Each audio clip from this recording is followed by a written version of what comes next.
Versailles emerges in its full grandeur when viewed from on high. For 3 centuries, however, this aerial view remained the privilege of the angels and of the geniuses to whom we are indebted, therefore.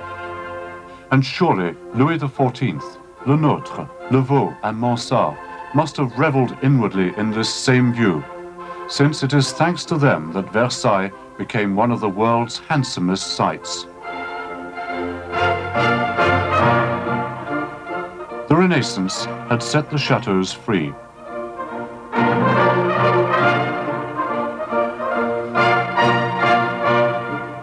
Le Nôtre set the cities free. With its monumental 14-kilometer axis featuring the park, the chateau and the city, Versailles looms as the forerunner of today's town planning, the unrivaled prototype of the major capitals. The 3 triumphant avenues that converge towards the chateau are the avenues of an entire kingdom.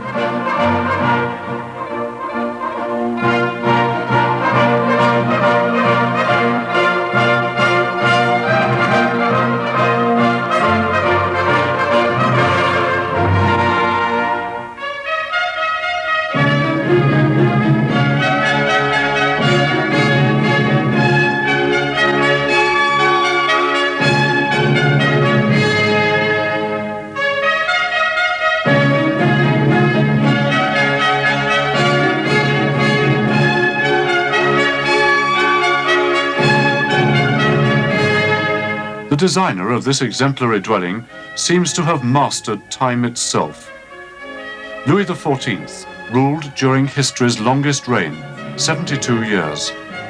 It was followed by that of Louis XV, almost as long, 59 years.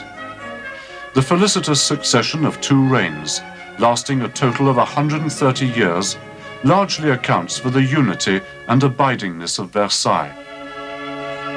Although gigantic in its concept, the chateau is laid out in accordance with the French sense of proportion and harmony. In fact, sheer loveliness turns everything to account. At Versailles, it made effective use of the changes in style that occurred during the period of its construction. Despite his architect's urging, Louis XIV refused to destroy his father's marble courtyard, the starting point from which the domain had grown out. The king's obstinacy underlies the existence of this double-faced chateau. It actually consists of 2 juxtaposed chateaux placed back to back, wherein lies the bold originality of Versailles. The one on the east gazes lingeringly at the past. It is the ultimate prolongation of the medieval Renaissance, with its felicitous arrangements of bricks, stone and slate. The one on the west, bordering the park and gardens, its 606-meter-long facade, embellished with statues and colonnaded foreparts, ushers in a new architecture. This superb stone envelope, designed by Le Vau and extended by Mansart in the north and south wings, revives Greco-Roman antiquity, whose mythology pervades the chateau and the grounds.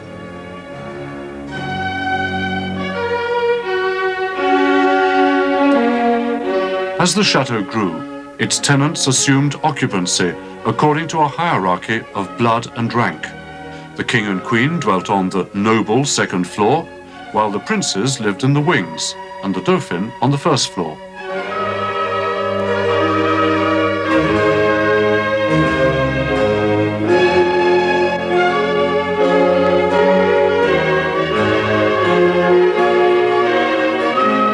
With its pureness of design, its roof level adorned with balusters, trophies and flame ornaments, this facade reflects a perfect image of the new classical order.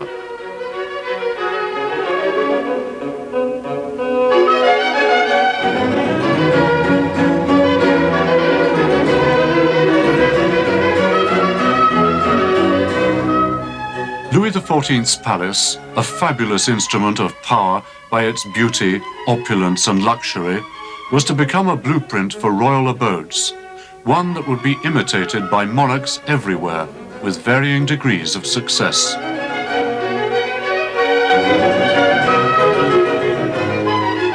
Today, who remembers its modest beginnings?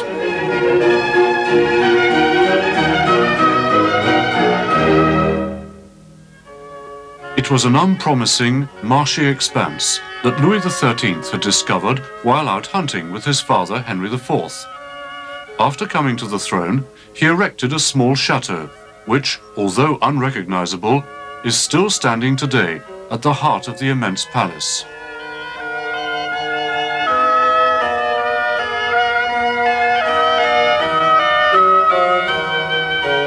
In his turn, Louis XIV, while still a child, became attached to this refuge. A strange destiny awaited this secluded site, reserved for the hunt, solitude and repose. In short, for getting away from it all. A site that would eventually become the very center of absolute power. The absolute monarchy, begun by Henry IV and continued by Louis XIII, Richelieu and Mazarin, was already an established fact. Indeed, it was a doctrine. It lacked only a central stronghold. Since the troublous times of the Fronde uprising, Louis XIV had been haunted by a yearning to escape from Paris. On the 6th of May 1682, he declared Versailles to be the seat of the court and government, making a clean break with what was still the medieval city of Paris. It took him no fewer than 20 years to accustom his retinue to the idea of transferring the monarchy to Versailles and to overcome his ministers' misgivings, not to mention the hostility of his family and courtiers. In order to impose this rural exodus on a host of individuals, Louis XIV devoted his reign to making Versailles attractive and glamorous enough to dazzle its beholders and seduce its dwellers, so that the 1682 decision would be justified by the grandeur and loveliness of the project. It was a bet wagered on the genius of the premises and on the glorious destiny of his reign. Once the move had been completed, amidst the ongoing construction work, the palace had to be further enlarged in order to become suitable for the proper administering of a powerful, already centralized state government.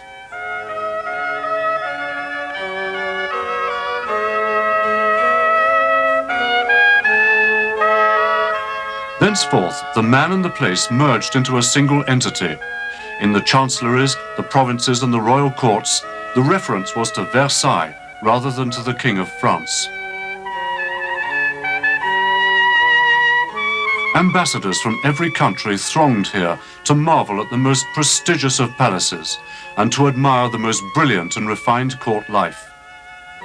The Doge of Genoa, shown here, seems to be paying homage not only to the monarch, but also to the glittering universe of the Hall of Mirrors, and to this 3-meter-high, solid silver throne, the work on which was claimed to be even more precious than its material.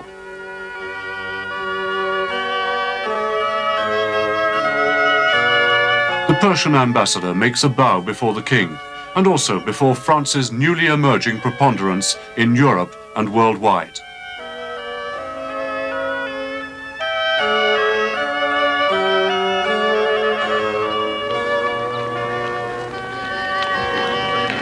Yesterday, ambassadors from the farthest regions came to perform obeisance to the majesty of this enigmatic prince who had built Versailles.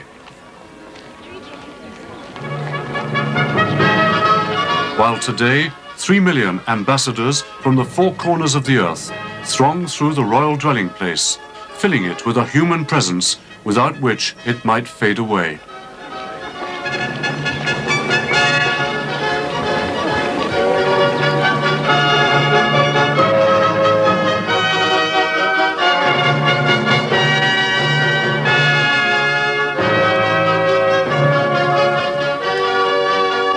All the decorations at Versailles are under the sign of the sun, which Louis XIV boldly took as his emblem.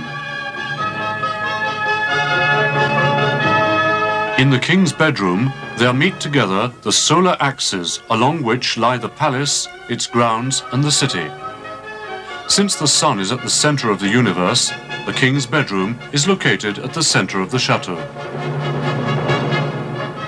This sacred character was confirmed by the ritualization of the king's pattern of existence, which in turn regulated the existence of the entire palace. nothing was done except by the king, and everything converged towards this bedroom, in which the monarch's public day began and ended. Identified with his function, developing the court etiquette created by his predecessors, Louis XIV became the principal officiant of an interminable royal mass. He literally lived in public. Everyone was supposed to be able to look on when he arose in the morning and when he retired for the night. The bed symbolized the sanctuary of royalty, and the balustrade marked the limit beyond which no one trespassed. The dazzling, allegory-laden adornments were fraught with the same sacred significance. Gold, the solar metal, lavished on everywhere, gleams through Nicolas Cousteau's bas-relief of France guarding the king's slumber, the mythological genii, the lacy woodwork, the fames on either side of the canopy, and the sumptuous brocade in the alcove.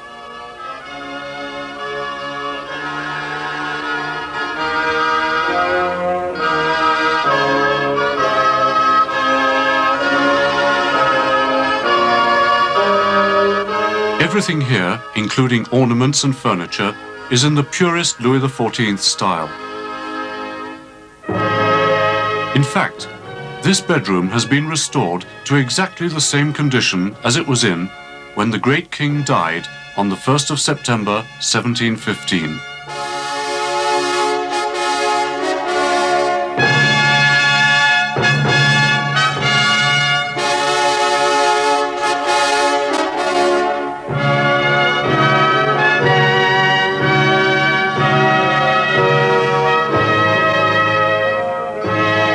His successor, Louis XV, chose a different, warmer bedroom, but returned to this one every morning and evening to go through the rituals of the levee and retiring of the king.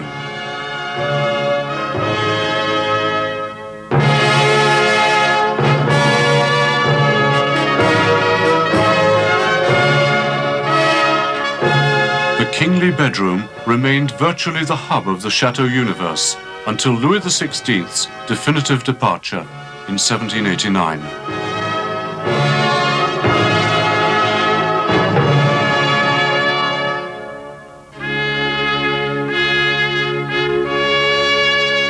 This large Louis XIV sitting room, adjacent to the king's bedroom, was used as an antechamber. It takes its name from the famous œil de bœuf, artfully inserted into the children's frieze.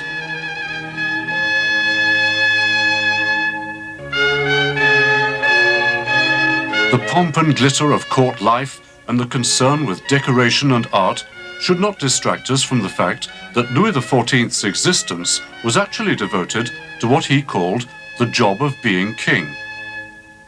The council room was the center of France's political life. Here, the king presided over daily meetings of the ministers' council and held his private audiences.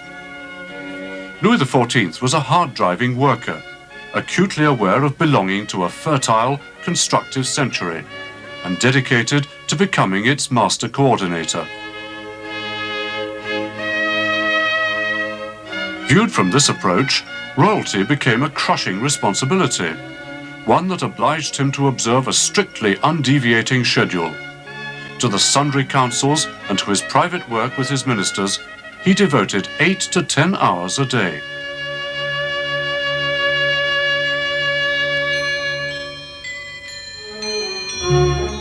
The clock room gets its name from this clockwork masterpiece designed by Passement for Louis XV's private apartments.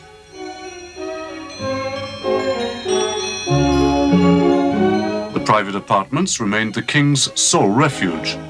Before the hours set for his official levees and retirings, he spent time alone here, satisfying his collector's passions.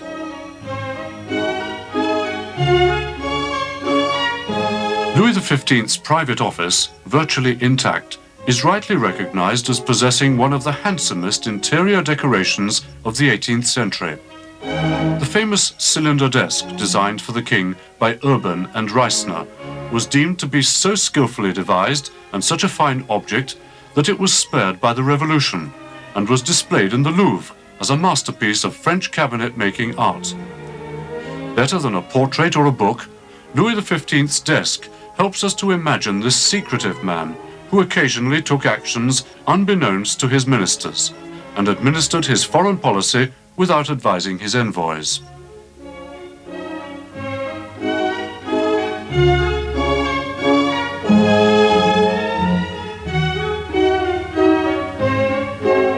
In short, the desk was a species of shell in which the king could instantly conceal the mysteries of his politics, since the whole mechanism of the cylinder and its drawers locked with a single turn of the key. Louis XV decorations and furniture seem to have remained those of French officialdom in government palaces.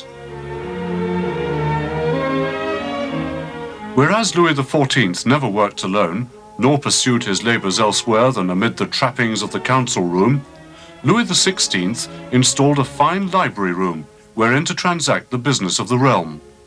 Shy and withdrawn, Louis XVI was, much more so than his ancestors, a man prone to meditation and the perusal of literature. Besides, during that encyclopedic era, it was reassuring to realize that the king held forth in a room lined with books. Thus did the widely differing individual personalities of the three Bourbon kings at Versailles mark the passing of time through decoration, art and furniture.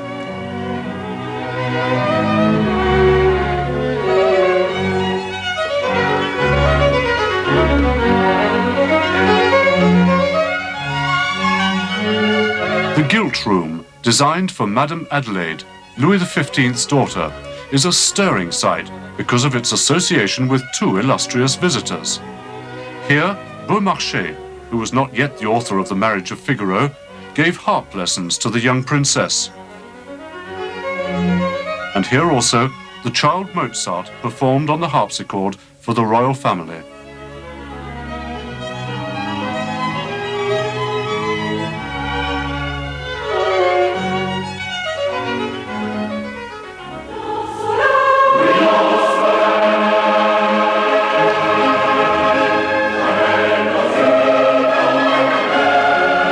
This delightful opera house, which is seen here from the royal box, was commissioned by Louis XV from Ange-Jacques Gabriel and combines all the graces of the 18th century and the dreamlike enchantments of the good life.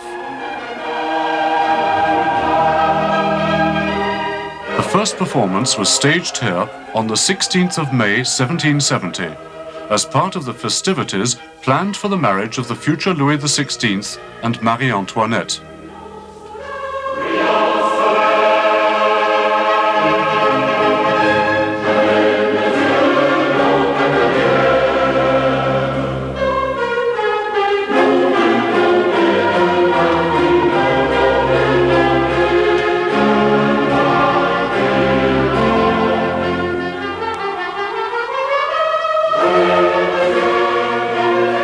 From the far end of the north wing, which is closed in by the opera house, moving as the crow flies, we reach the chapel, the sole vertical structure in the horizontal universe of Versailles, and the only one that disrupts its symmetry.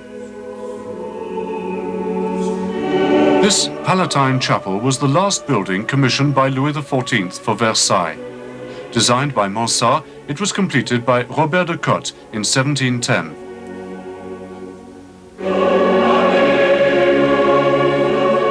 Although the chapel and the opera house stood at opposite poles in the life of the court, they did share one common feature, in that their predecessors had peregrinated to various sites in the chateau layout.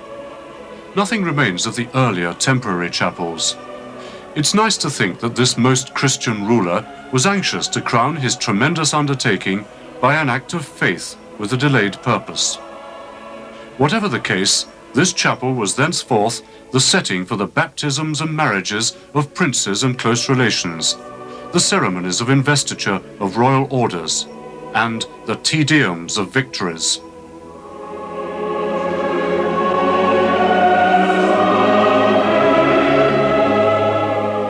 Located in the chateau's central part, reserved for the sovereign's official existences, the king's grand apartment, which occupies the north side, is designed around the symbolism of winter and cold, the twofold activity of war and government.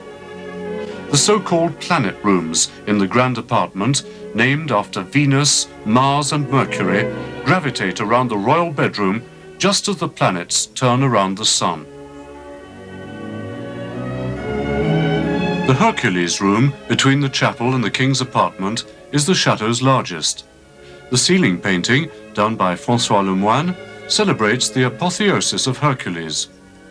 This lavish setting was designed during Louis XV's reign to accommodate two Veronese paintings, including the huge canvas entitled Repast at Simon's Abode, a gift to Louis XIV from the Venetian Republic.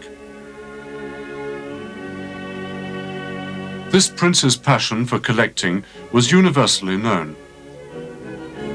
Leonardo da Vinci's Mona Lisa, Titian's Rustic Concert, precious jewels and other art objects from the royal collections were housed at Versailles before becoming the glory of the Louvre.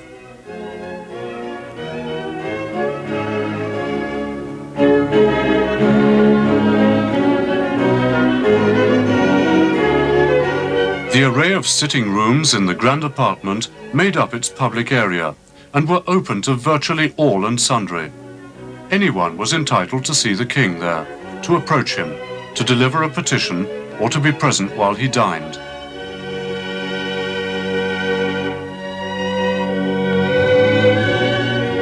Louis XIV thereby perpetuated the early French tradition according to which the royal personage was on display to whoever so desired. As noted by Rétif de la Bretonne, everyone in France regards the king as a personal acquaintance.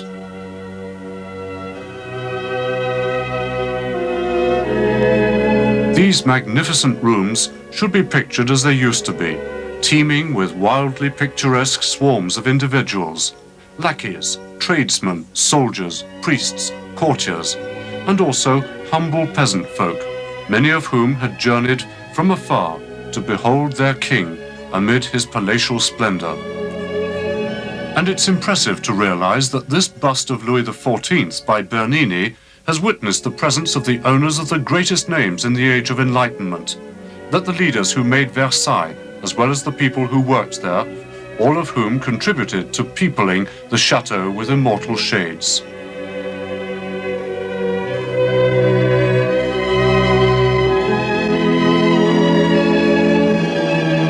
The King and Queen, here Louis XV and Marie Lesinska, held court here only 3 times a week, acting less like sovereigns than like heads of a household.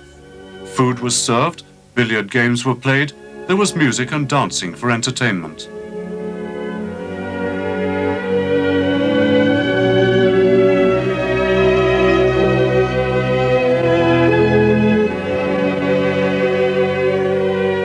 This part of Versailles remained somewhat sparsely furnished.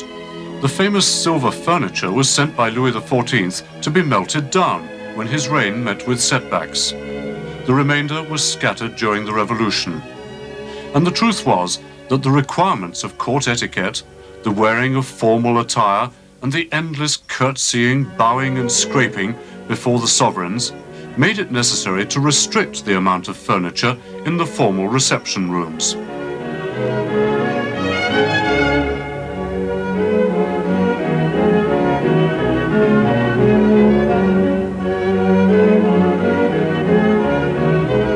This lengthy array of lavish, formal rooms ends with the one dedicated to Apollo, the sun god, whose fame was magnified at Versailles.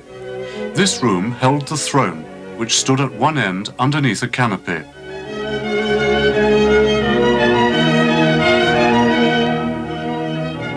The center of the chateau, on the garden side, is occupied by the Hall of Mirrors, which is flanked at either end by the salons dedicated to peace and war.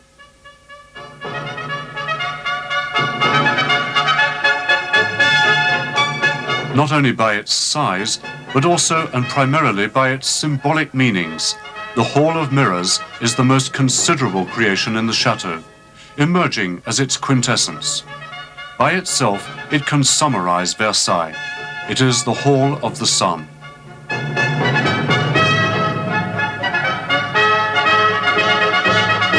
Lebrun's fabulous ceiling depicts the glory of the first 20 years of Louis XIV's reign, as if this story, immediately reproduced, was somehow already part of mythology.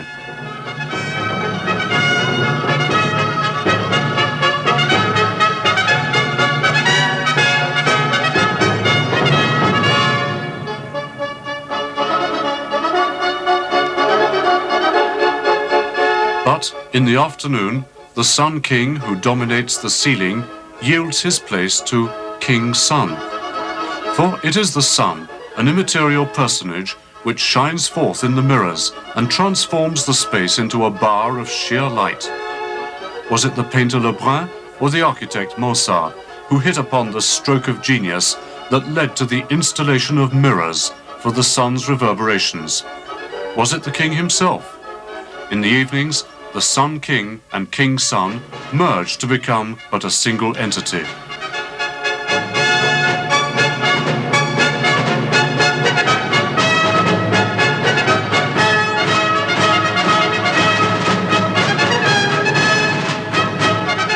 The carved torchères, the gilded bronzes, the precious marbles, the crystal chandeliers, nothing eludes the dazzling brilliance of the setting sun.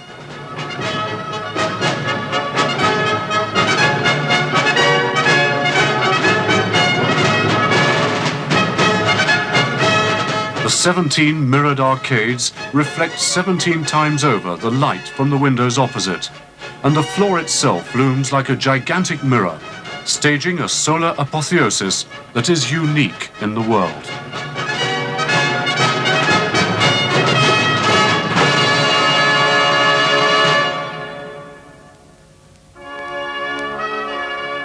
Whereas the War Room presented a warrior like Louis XIV, here in the Peace Room, Louis XV emerges as the pacifier of Europe.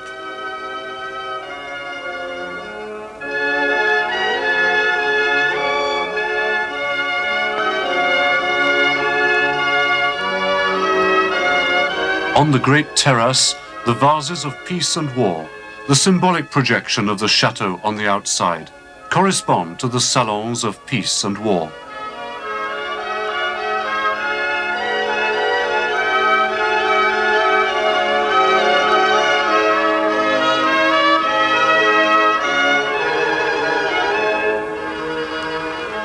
Warmth, peacefulness and fecundity are naturally associated with the south. The southern part of the central structure was hence assigned to the Queen, the pole of the court's feminine universe. The erstwhile Guards Room has been called the Coronation Room since the days when Versailles was made into a museum by King Louis Philippe, at which time it was chosen to house David's famous painting. The suite of rooms that follows constituted the Queen's grand apartment. 3 queens of France dwelt in this space. Memories of the first 2 of these queens have faded a bit, those of Maria Theresa, the unassuming wife of the great king, and those of the pious and discreet Maria Lisinska, the spouse of Louis XV. The figure of Marie Antoinette alone compels recognition. The personality and beauty of the woman who was destined to reign over the final seasons of the monarchy were what legends are made of. Her tragic destiny took care of the rest.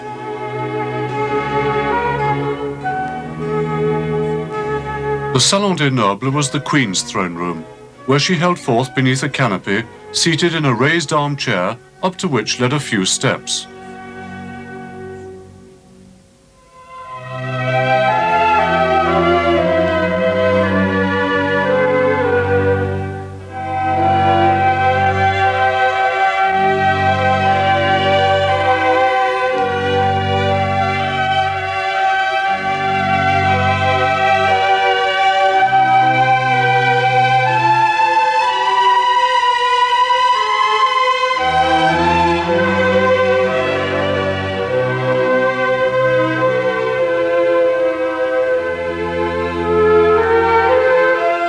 A major part of the existence of the kingdom's first lady was spent in this room, in which 3 queens and 2 dauphins succeeded one another, and in which 19 royal infants were born. The pitiless logic of the royal protocol was such that these princesses, who in the privacy of their sitting rooms played on the harp, were obliged to give birth in public, at the risk of being suffocated by the crowds. The bedroom's brilliant central decoration, the ornately adorned bed, the display of art, gold and silk, contributed to making the alcove an overwhelmingly oppressive stage for the actress who played the role of leading lady.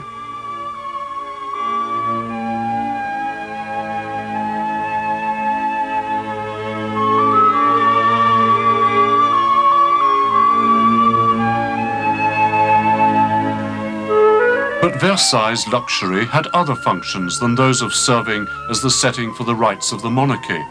The chateau became one vast, glamorous showcase for everything that France could produce. All the artistic professions were present, including upholsterers, painters, sculptors, cabinet makers, marble masons, tapestry weavers, bronze makers, carvers and inlayers. Each guild delegated the cream of its membership.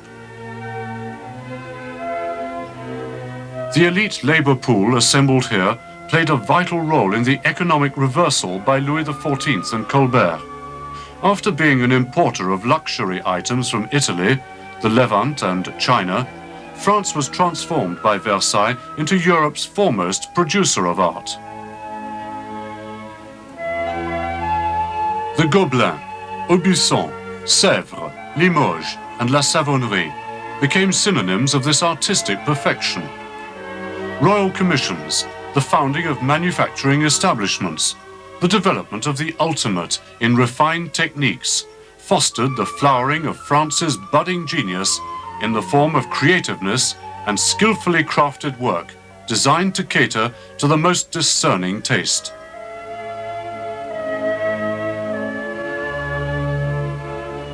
Today, the continued existence of these art professions has made it possible to restore the Queen's room to exactly what it looked like when Marie Antoinette left it on her last journey on the 6th of October, 1789.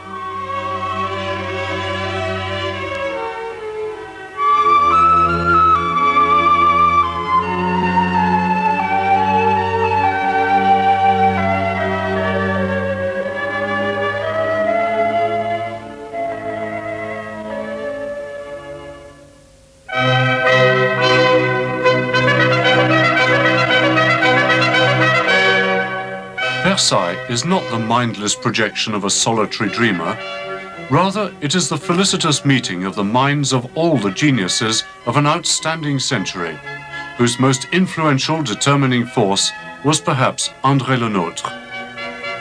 By utilizing the differences in level and the irregularities of the ground, by creating a vast array of graduated terraces, ramps and stairways, Le Nôtre here produced the consummate pattern of the French garden, a garden of the intelligence.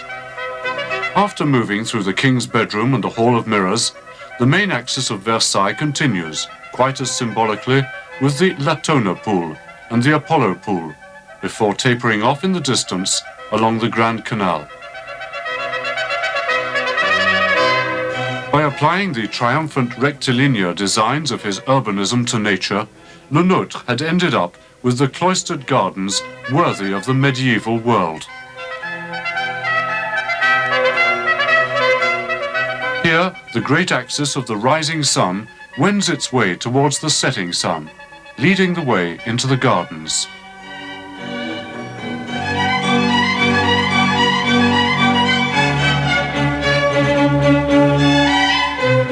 The gardens, which are as limitless as the town and the forest between which they lie, are circumscribed only by the avenues that traverse them.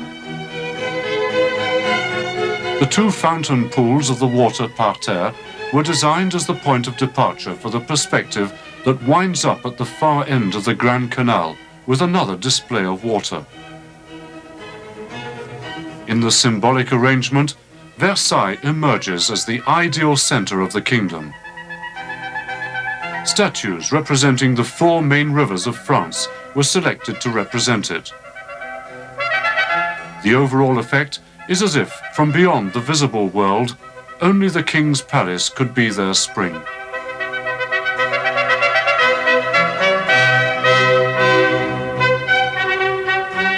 The Latona parterre, viewed from the point at which Louis XIV advised beholders to stand in order to best take in the park and the gardens.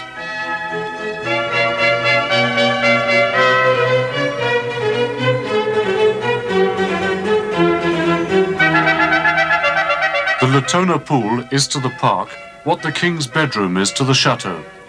It is its origin and its center. In fact, it stands on the site of the earlier fountain designed for Louis XIII's park by Jacques de Meneur. Louis XIV turned it into a symbolic monument to the glory of the mother goddess, fecundated by Jupiter, who gave birth to Apollo, the god of light.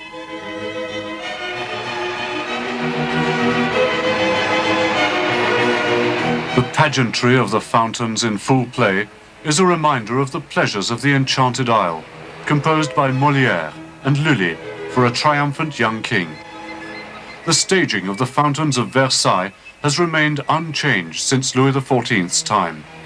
The actors, that is, the pools, fountains and jets, are those of yore, and they perpetuate the ballet choreographed by their creators. Surprisingly enough, the water system is still the original one. Only the spectators change, but the spectators too follow the original itinerary, moving along the greensward of the royal way that leads from the ornamental pool of Latona to that of Apollo.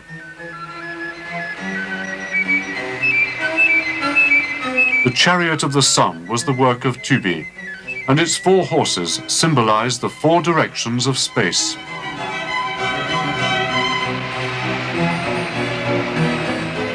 In the center of the park, emerging from the nocturnal waters, Apollo recreates the world.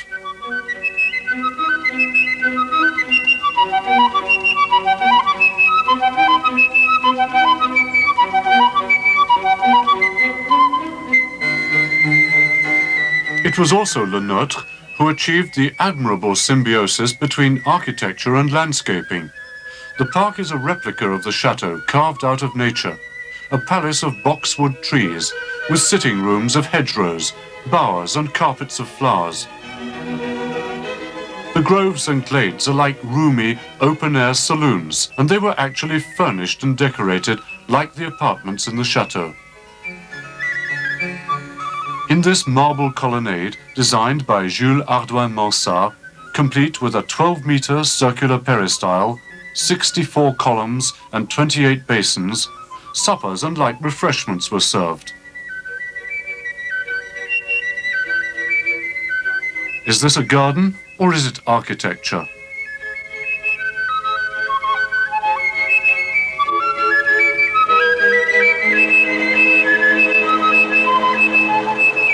The reason that this rock garden grove is known by the evocative name of ballroom is that the members of the court used to dance here, or to listen to music by Lully, Couperin and de Lalande.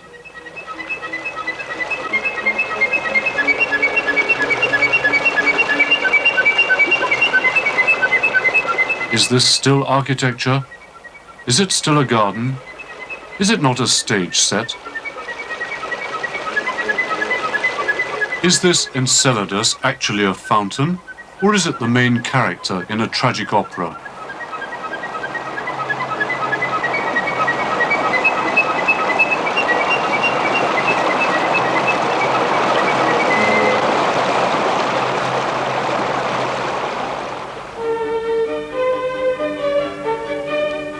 The other outstanding vista in the park at Versailles is the north-south axis that reaches from the so-called Swiss fountain to the Neptune ornamental pool.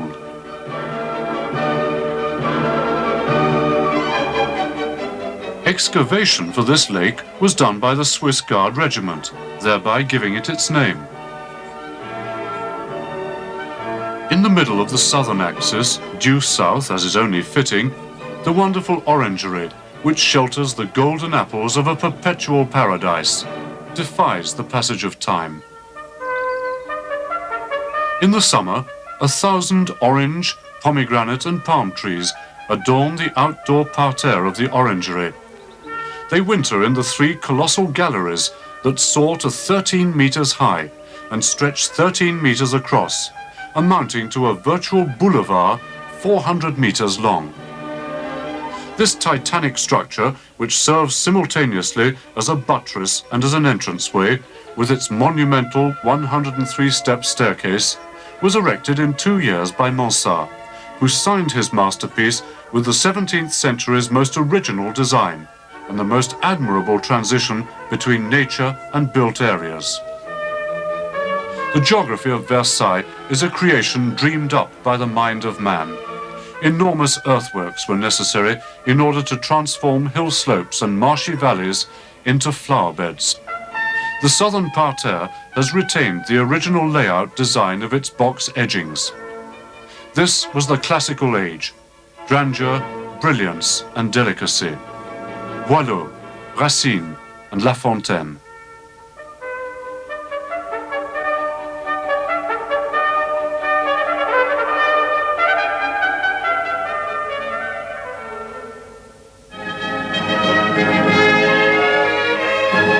Whereas the southern parterre reaches out towards the sunlight, the northern parterre nestles amid foliage that protects its blossoms from the cold.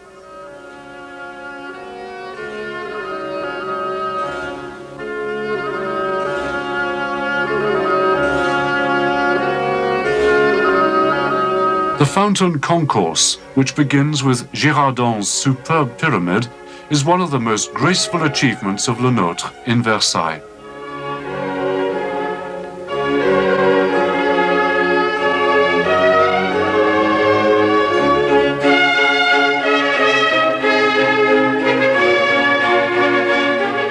It passes near the marmosets and continues along to the Dragon and Neptune ornamental pools.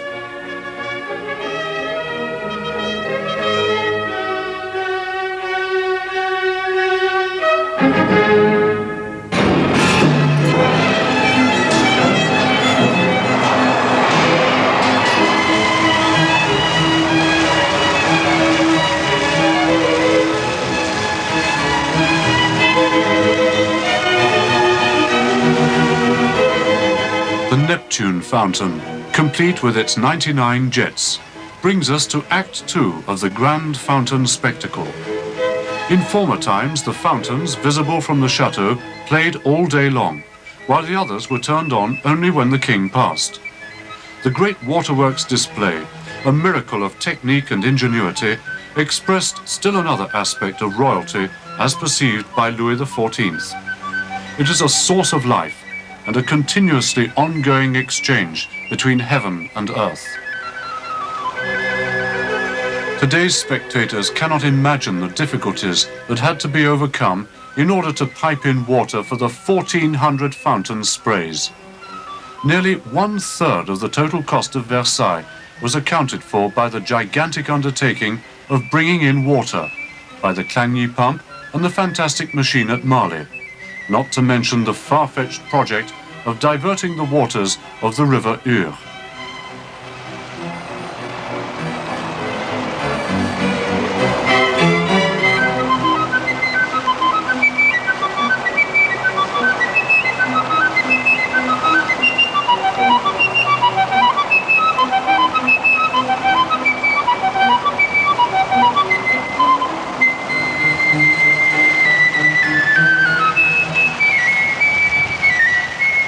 It might be said that in Versailles, water, fairyland water, spectacular water, water played like music, was more precious than all the gold, marble and crystal together.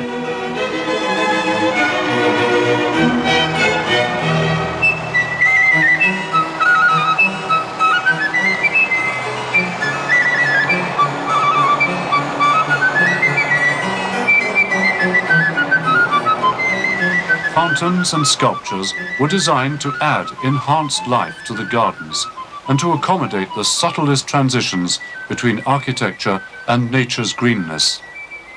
Like the other fountains and groves at Versailles, the Grotto of Thetis belongs to the world of statues that people the park, whose dominant theme is the Apollonic legend.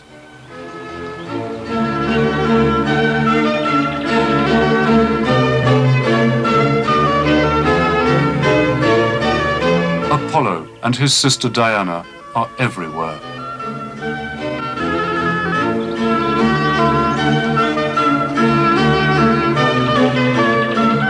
Some 100 sculptors plied their art here under Lebrun's supervision and working from his drawings. Today, the statuary of Versailles, the aesthetic and symbolic complement of the landscape, constitutes the world's largest and richest open-air sculpture museum. Here, the Sun King stands forth at the crossroads of time and space. The statues express everything in the universe that is influenced by the sun. The 4 seasons, the 4 points of the compass, the 4 continents, and the 4 elements.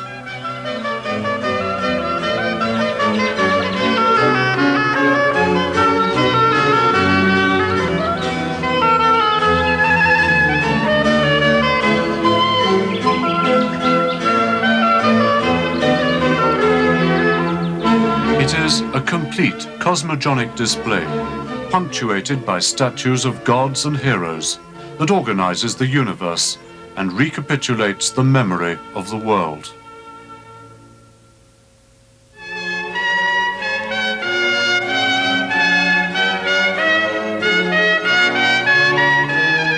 In his later years, Louis XIV was fond of saying that he'd built Versailles for the court, Marly for his friends, and Trianon for himself.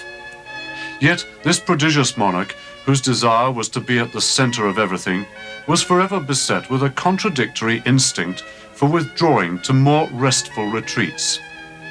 Versailles eventually emerged out of this need, and out of this same need, the Trianon came into being. Shunning the great palace exactly as his father had fled the Louvre, Louis XIV erected a masterpiece of sheer grace and noble lightness that heralded the style of the 18th century's pleasure abodes.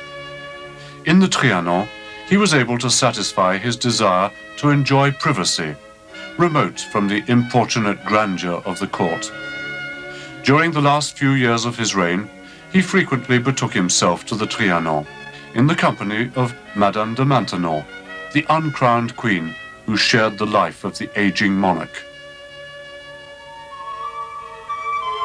Within this marble palace designed by Mansart, scarcely anything remains to call forth memories of the great king, who has been displaced by still other shades. In fact, it was in the Trianon that Napoleon I sought refuge after his separation from Josephine. After being emptied of its contents during the Revolution, the palace has now been completely refurnished in Empire style. The Salon of Mirrors, which was Louis XIV's council room, was redecorated as it is shown here for Napoleon's second wife, Marie-Louise.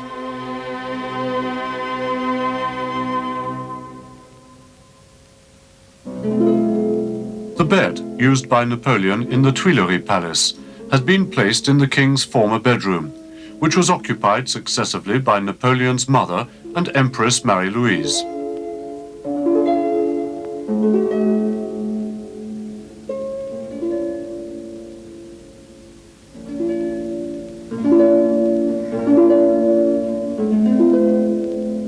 The furniture, decorations, chandeliers, and rugs are from the time of the Empress, whose breakfast service stands on this precious Empire table.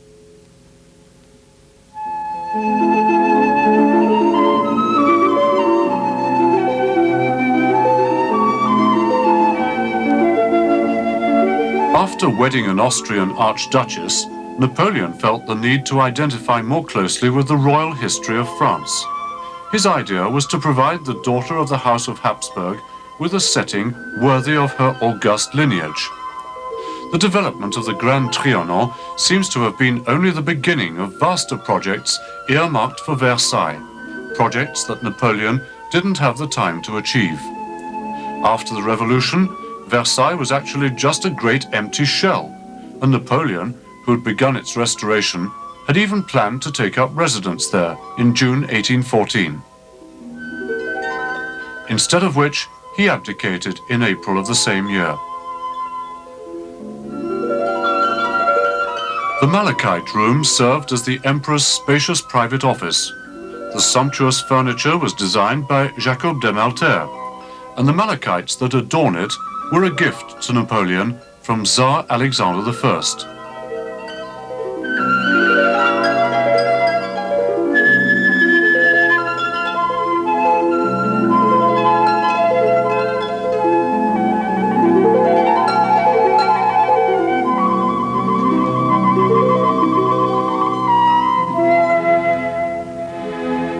Like all the rest of the palace, the emperor's private office has been admirably restored to its original state by modern curators and artisan craftsmen, as has his bedroom, hung with precious silks woven in Lyon.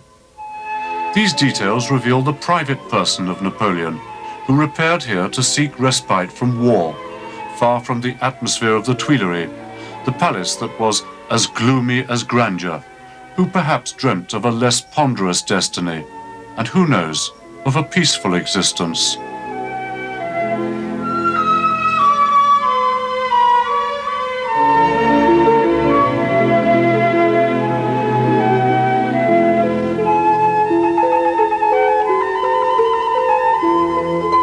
The vast expanse of the handsome, elegant hall calls forth memories of both Louis XIV and Napoleon. But henceforth, the sun would be rising for still other sovereigns.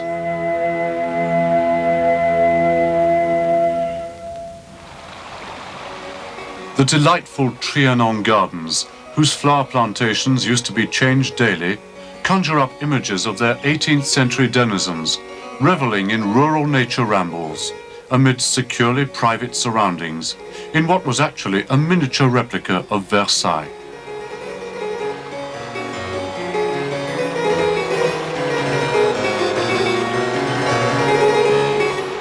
The great fountains themselves were recreated here on a scale proportionate to these gardens.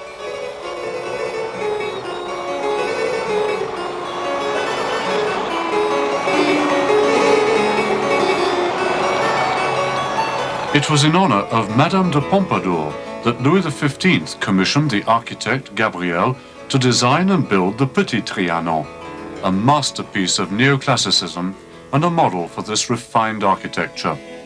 The Petit Trianon was completed only after the demise of the famous favorite, and during the last 6 years of his reign, Louis XV came here with Madame du Barry. Louis XVI eventually bestowed it as a gift upon Marie Antoinette. The interior was refurnished during the Second Empire by Empress Eugénie, in tribute to the memory of Marie Antoinette. Certain items of the Louis XVI furniture that were assembled at this time came from the royal collections and had belonged to the Queen. After Louis XIV's time, all of France's royal rulers dwelt within these premises, yet it is primarily the ghost and the legend of Marie Antoinette that hover over everything here, and it's clearly her name that remains associated with the charming name of Trianon.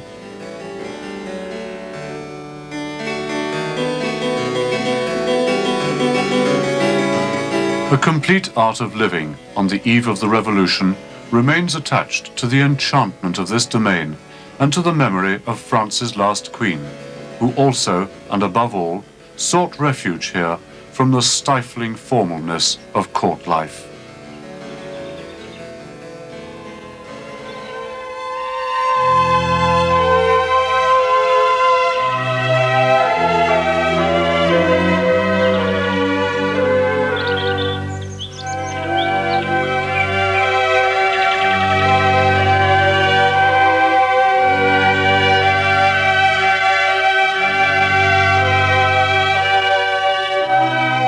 And, with the construction of the Queen's Hamlet, we will end the cycle of the monarchy at Versailles.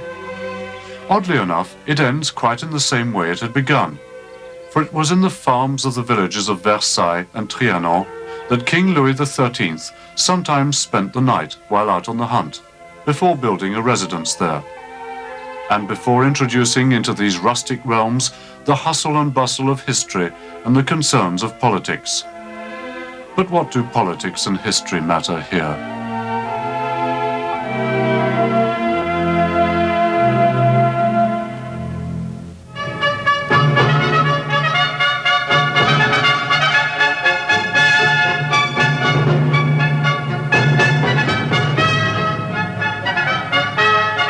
The Chateau of Versailles stands forth beyond and above everything. It is the poem of a royal fate that dwells untouched, aloof from all the disruptions of history. As if the Sun King's dwelling were determined to live on, come what may, still mysteriously inhabited by the spirit of its master designer, who continues to breathe life into it.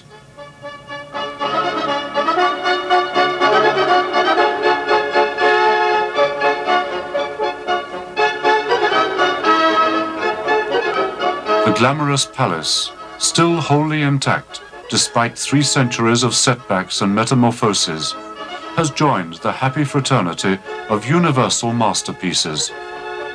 It belongs to all time and to all nations.